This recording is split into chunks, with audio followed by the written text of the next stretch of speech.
بسم اللہ الرحمن الرحیم۔ السلام علیکم۔ Tariq Javed Khokhar advocate law for you channel کے ساتھ چینل کو سبسکرائب کر لیں، لائک شیئر کومنٹس کریں اور اپنی رائے کا اظہار بھی کریں۔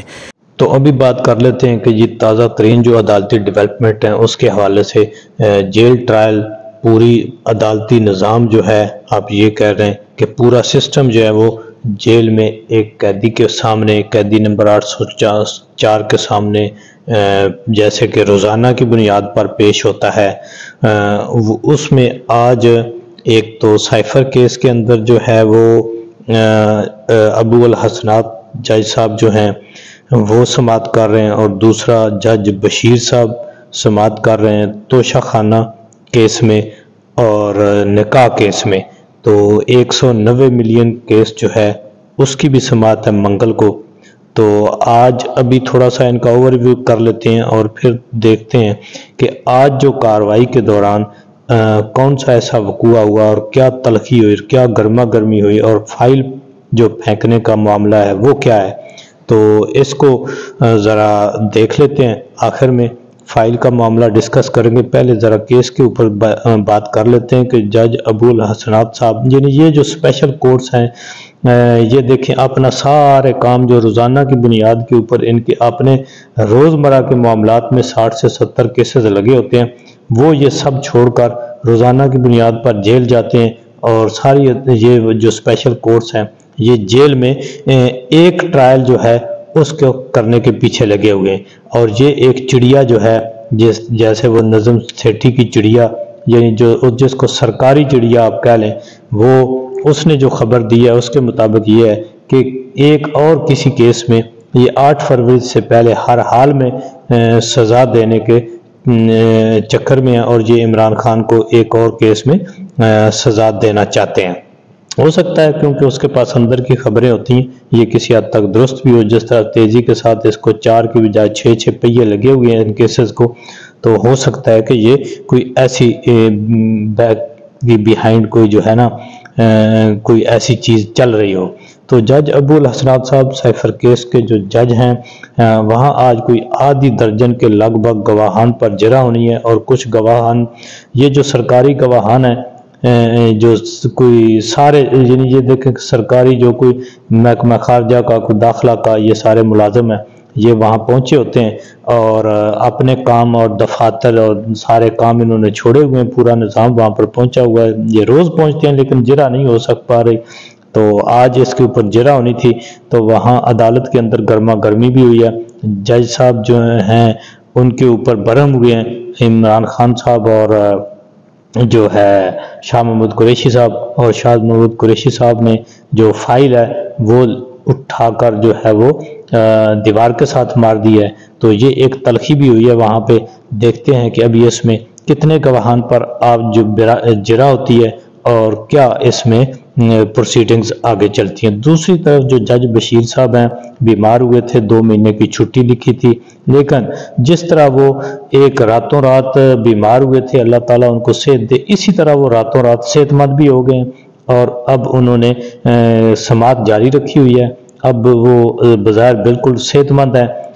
یہ 12 سال سے اس عہدے پر فائز ہیں، اور ماضی میں یہ 2-3 جو وزراء اعظم ہیں ان کو سزا دے چکے ہیں، آپ اس کو نواز شریف صاحب کو، یوسف رضا گیلانی کو۔ تو اس طرح سے میرا خیال ہے کہ اب پورا سسٹم جو ہے وہ اس کو جج صاحب کو کہتا ہے کہ اب ادھر ہی رہیں، اب عمران خان صاحب کو بھی سزا دے کے ہی آپ جائیں کسی سائیڈ پر۔ تو دیکھتے ہیں جی اس میں کیا پھر پروسیڈنگز ہوتی ہیں۔ تو یہ کیس آج ایک تو بشرا بی بی کی اس میں حاضری لگنی تھی، نکاح والا کیس بھی ہے، اور اس میں بھی حاضری لگنی تھی۔ تو 190 ملین والا منگل کے روز ہے، میرا خیال ہے کہ یہ اب معاملہ جو ہے یہ اب منگل تک چلا جائے گا۔ تو یوں آج سب سے اہم واقعہ کہ شاہ محمود قریشی صاحب ہائپر ہو گئے، اور انہوں نے جو بھی ججز اور سرکاری وکلاء اور جو سرکاری گواہان، عدالت کا رویہ، اس سارے کچھ کو لے کر یہ ایک بہت ہی ڈسکریمنیشن جو ہو رہی ہے، اس کے اوپر وہ ایگزاسٹ ہوئے ہیں، انہوں نے فائل اٹھا کے دیوار کے ساتھ ماری ہے۔ اور پھر عمران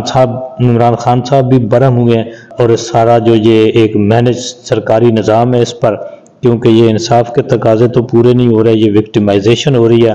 تو اس چیز کو پر انہوں نے سخت احتجاج کیا ہے۔ اور ادھر جو وکیل ہیں عمران خان صاحب کے، جنہوں نے متعدد کیسز میں ان کی ضمانتیں بھی کرا دی ہوئی ہیں، انہوں نے بھی میڈیا سے بات چیت کی ہے، ان کو بھی سنتے ہیں کہ انہوں نے کیا کہا ہے۔ مگر جو جن کیسز میں میں عمران خان صاحب کی نمائندگی کر رہا ہوں، تقریباً 40 کے قریب وہ کیسز ہیں، میرے ہر کیس میں عمران خان صاحب ضمانت پر باہر آنے کے اس وقت وہ حقدار ہیں، چاہے وہ سائفر ہو، چاہے وہ فورن فنڈنگ ہو، چاہے وہ دہشت گردی ہو، وہ 9 مئی کے واقعات ہوں، وہ کوئی بھی کیس ہو، وہ جج زیبا کیس ہو، ہر کیس میں ان کی ضمانت کروا رکھی ہے۔ اب جو 2-3 کیس بقایا ہیں، ہم امید کرتے ہیں کہ ان کی بھی جلد از جلد سپریم کورٹ میں اور ہائی کورٹ میں ان کی سماعت جو ہے باقاعدہ طور پہ، وہ توشہ خانہ کیس ہے، القادر کیس ہے، یہ پرابلمٹک کیسز بنے ہوئے کہ ان کی ہیئرنگ نہیں ہو رہی۔ یہ ان کی ہیئرنگ ہو جائے تو میرا خیال ہے کہ وہ بھی کافی حد تک ان کو ریلیف مل جائے گی۔ جی، اس پر انہوں نے میڈیا سے ڈائریکٹ بات کی اور پیغامات دیے ہیں، کیونکہ میری اس وقت ایک تو میرا جو فوکس ہے وہ لیگل ہے، وہ پولیٹیکل نہیں ہے ایز یو نو، بٹ یہ مجھے معلوم ہے کہ ان کے علم میں یہ بات آئی ہے، مگر انفارچونیٹ ہے دفعہ 144 پر بہت سارے ججز نے بھی اپنی ریزرویشنز اسلام آباد ہائی کورٹ نے بھی اور لاہور ہائی کورٹ نے بھی دی ہوئی کہ کوئی جسٹیفیکیشن ہونی چاہیے، اور الیکشنز کے دوران یہ اقدام میں سمجھتا ہوں کہ یہ فری اور فیئر الیکشنز کے یہ اگینسٹ جاتا ہے۔ بات آف کورس وہ اسٹرکٹلی لیگل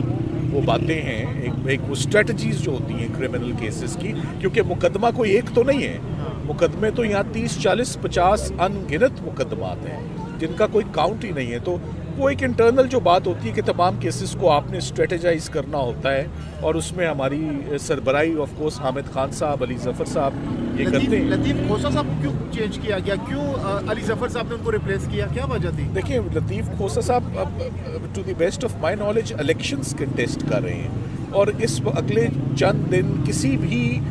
کیمپین کے دن بھی غالباً بہت تھوڑے ہیں، یہاں پر بھی کام نے بہت تیزی پکڑی ہوئی ہے، تو میرا خیال ہے کہ یہ شاید لطیف کھوسہ صاحب کی مصروفیت الیکشنز میں، اور چونکہ وہ لاہور سے کنٹیسٹ کر رہے ہیں، لاہور کے حلقے کو ہم کوئی بھی انڈر ایسٹیمیٹ نہیں کرتا، بہت امپورٹنٹ حلقہ ہے اور بڑا ڈیمانڈنگ حلقہ ہے۔ کچھ